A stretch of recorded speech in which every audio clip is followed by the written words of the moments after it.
नमस्कार, जय जोहार। साथियों, जागो पंच में आप सभी का हार्दिक स्वागत, अभिनंदन। साथियों, आज हम बात करेंगे कि हमारे समाज में जो शादी विवाह होते हैं, उन शादी विवाह के मंत्रों का या उन प्रथाओं का जो उसके पीछे रीति रिवाज है, उसका क्या कारण रहा कि ऐसी ऐसी प्रथाएं हमारे समाज में प्रचलित होती गई, जो हमारे समाज के लोग आखिर बारंबार पीढ़ी दर पीढ़ी वही करने को मजबूर हो गए। यानी विवाह की रस्म उन्हीं मंत्रों के अधीन क्यों रही, उससे अच्छे मंत्र क्यों नहीं बनाए गए, या जो परंपरा पहले से चलती आ रही है आगे वह बदली नहीं। तो इसके पीछे के क्या कारण हैं, आइए चलते हैं। ये पुस्तक है ब्राह्मणवाद थूर। तो इस पुस्तक में जो लेख है वह मैं आपको पढ़ के सुना रहा हूँ, और आप सभी ये निर्णय लेंगे कि यह पुस्तक जो लिखी गई है वह समाज के लिए उपयोगी है या यह हमारे समाज के लिए यानी अनुपयोगी है। यह इसे ऐसी पुस्तकों पर रोक लगनी चाहिए। लेकिन यदि आपको लगता है कि यह पुस्तक वास्तव में काबिल है और इसके लेख बड़े काबिल हैं, तो आप सभी समर्थन में भी कमेंट जरूर करिएगा। तो साथियों, मैं आपको लेके चलता हूँ इस पुस्तक पर, जिसमें शादी के रीति रिवाज और उनके पीछे छिपे के जो कारण हैं उसको ये स्पष्ट कर रहा है। हरियाणा और राजस्थान में एक समुदाय में गोदा अर्थात सांड प्रथा प्रचलित थी। ये सांड प्रथा क्या थी, आप बहुत धैर्य से बने रहिए, अभी आपको मालूम चल जाएगा कि जैसे हमारे समाज में गाय भैंस में भी सांड छोड़ा जाता था, वैसे हमारे समाज में मानवों में भी सांड बनाए गए थे, सांड छोड़े गए थे, सांड नियुक्त किए जाते थे। वह किस लिए, अब आप आगे जानेंगे।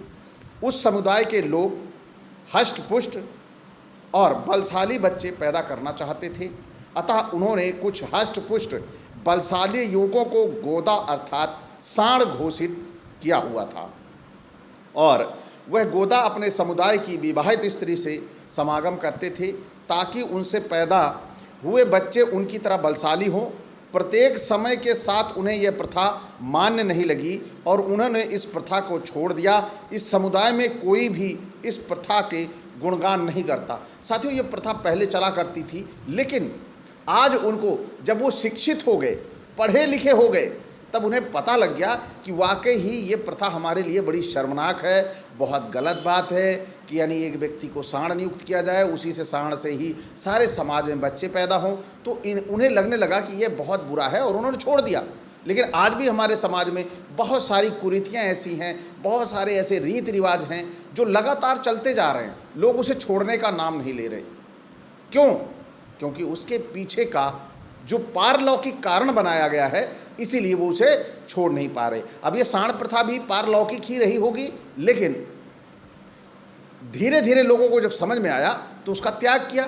उसी तरह अन्य प्रथाएं भी हैं, उसका त्याग किया जा सकता है। लेकिन पुस्तक ने इन रीति रिवाजों को टारगेट करने के लिए कैसे अपना लेख लिखा है, वह आप बड़े गौर से सुनिए।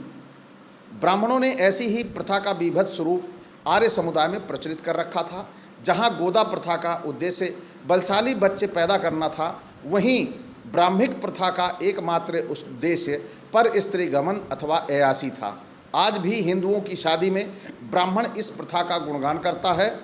शादी में ब्राह्मण जो भी मंत्र बोलता है और जो भी विधियाँ करता है, वे इस बात का संकेत करती हैं कि जिस लड़की के शादी हो रही है उसके पहले 3 देव भोग चुके हैं तथा अब मनुष्य उसका चौथा पति बनने जा रहा है। यानी हमारे समाज में कोई भी पति ये दावा नहीं कर सकता कि मैं अपने पत्नी का पहला पति हूँ, क्योंकि उससे पहले, शादी से पहले वह 3 देवों की पत्नी रह चुकी होती है।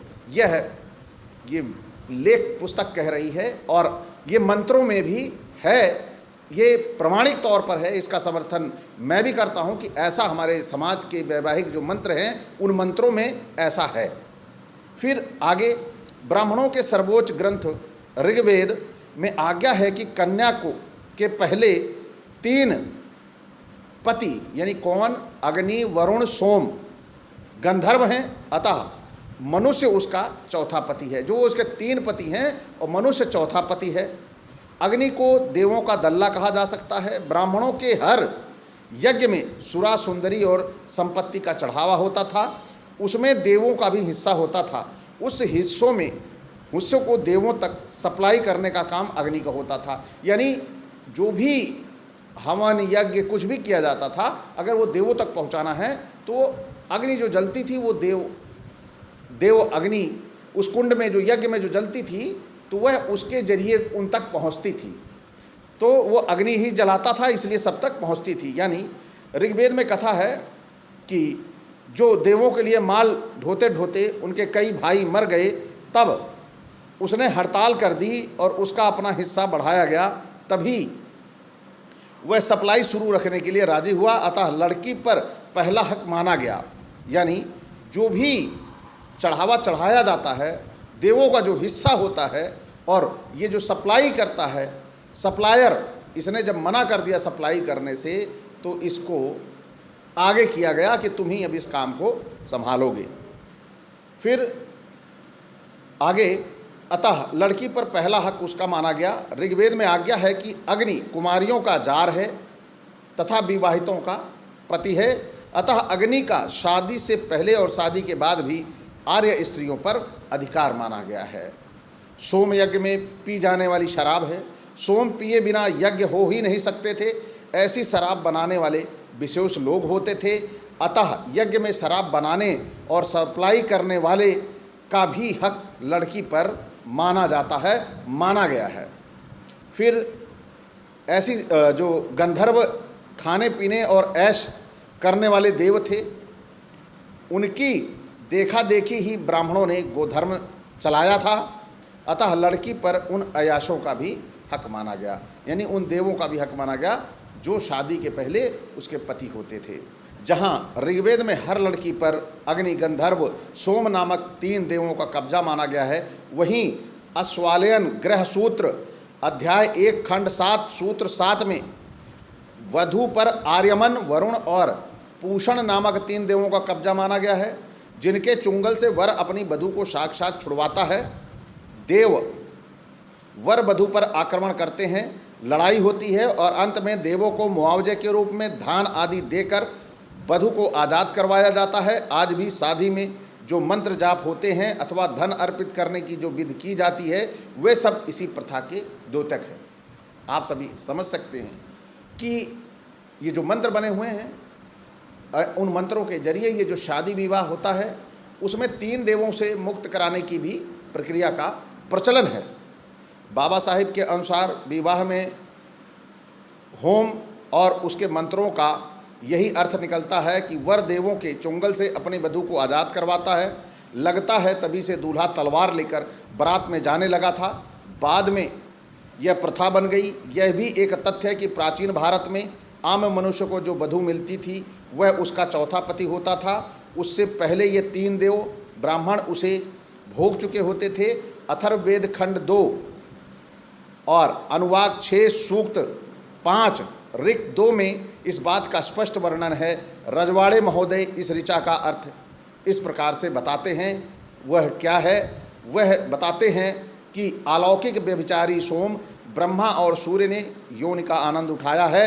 अब मैं तुम्हें अपना पति मानती हूँ, ऐसा बोलते हैं। वधु को बचाने में उसका भाई सहायता करता है। उसने भुने हुए चावल देकर देवों के चुंगल से बहन को मुक्त कराया। उसने वधु के हाथों में खीलें देवों को दिलवाई, अग्नि की गवाही में अन्न दिया और उसी में से 3 हिस्से करके देवों की झोली में खीलें डाली। इसके बाद भी वरुण ने वधु के बालों को ऊन के डोरे द्वारा बांधकर पशु की तरह पकड़ रखा था। वह वधु को पीड़ा पहुंचा रहा था। भाई आकर उसके बाल खुलवाता है और वरुण की कैद से आज़ाद करवाता है। रक्षाबंधन में भाई के हाथ में धागा बांधने की प्रथा ऐसे ही शुरू हुई है, क्योंकि भाई ही आकर देवों के चुंगल से उसे आज़ाद करवाता है। शायद यही कारण है आज भी जहाँ देवताओं से संबंधित कुछ भी काम होता है, स्त्रियाँ अपने बाल खुले रखती हैं। इन देवों के चुंगल से आज़ाद होने के लिए वधु 7 कदम चलती है 6 में इन देवों से आज़ाद हो जाती है और 7वें में दूल्हे से उसका रिश्ता पक्का हो जाता है। इस सप्तपदी विधि के बाद वधू पर से देवों का कब्जा समाप्त हो जाता है और वधू अपने पति की मान ली जाती है। आप सभी ने सुना कि किस प्रकार हमारे समाज में ये जो शादी विवाह की रस्में रीति रिवाज जो प्रचलित थे, इसमें किस प्रकार से पाखंडों का समावेश किया गया है। अब स्त्रियां शादी विवाह केवल यही हमारे धर्म में ही नहीं होता, शादी विवाह अन्य धर्मों में होता है और अन्य धर्मों में भी इस तरह का नहीं है कि स्त्रियों को उन्हें बताया जाए कि वो उनके देवताओं का या उनके जो पीर पैगंबर या अन्य कोई भी हो, उनका अधिकार स्त्रियों पर होता था। लेकिन हमारे यहाँ केवल यह हमारे समाज भारत में ही प्रचलित है। आखिर क्यों? इसके पीछे के कारणों को आप सभी को जानना होगा, समझना होगा कि हमारे समाज में ये जो रीति रिवाज की परंपराएं जबरन लाकर थोपी गई हैं, इसके वास्तविक रहस्यों को आप समझना पड़ेगा। और जब आप वास्तविक रहस्यों को समझ पाएंगे तो आप कहेंगे कि वाकई हमारे समाज में कुछ ऐसे जाति विशेष के लोग थे जिन्होंने बड़ी घिनौनी प्रथाओं को जन्म दिया और हमारे समाज को अंधविश्वास और पाखंड की तरफ ले जाके ढकेल दिया। तो साथियों, अंधविश्वास और पाखंड से बचने के लिए आप सभी अपने विवेक का उपयोग करिए। मैं ये नहीं कहता कि आप मेरी बातों को मानिए, लेकिन मैं ये कहता हूँ कि आपको अगर संदेश ये मिलता है कि यहाँ कुछ गड़बड़ है तो आप वहाँ पर फैक्ट चेक जरूर करिए। ऐसा नहीं कि जो मैं बोल रहा हूँ वो 100% सत्य हो, लेकिन जब आप स्वयं परख लेंगे, स्वयं देख लेंगे, स्वयं चेक कर लेंगे, यानी मैंने इस पुस्तक को पढ़कर जो इसमें लिखा गया है आपको बताया, अब आपका दायित्व ये भी बनता है कि आप इसको चेक करें, क्या वास्तव में इन मंत्रों में ऐसा था, क्या हमारे समाज की जो महिलाएं थीं वह 3 देवों की रहती थी, उसके बाद उन 3 देवों से मुक्त कर कर चौथे व्यक्ति के साथ उसकी शादी होती थी और वह उन 3 देवों से मुक्त होती थी। साथियों, ये जिम्मेदारी आपकी है कि आप इसे कैसे चेक करेंगे और कैसे अंधविश्वास पाखंड से मुक्त होंगे।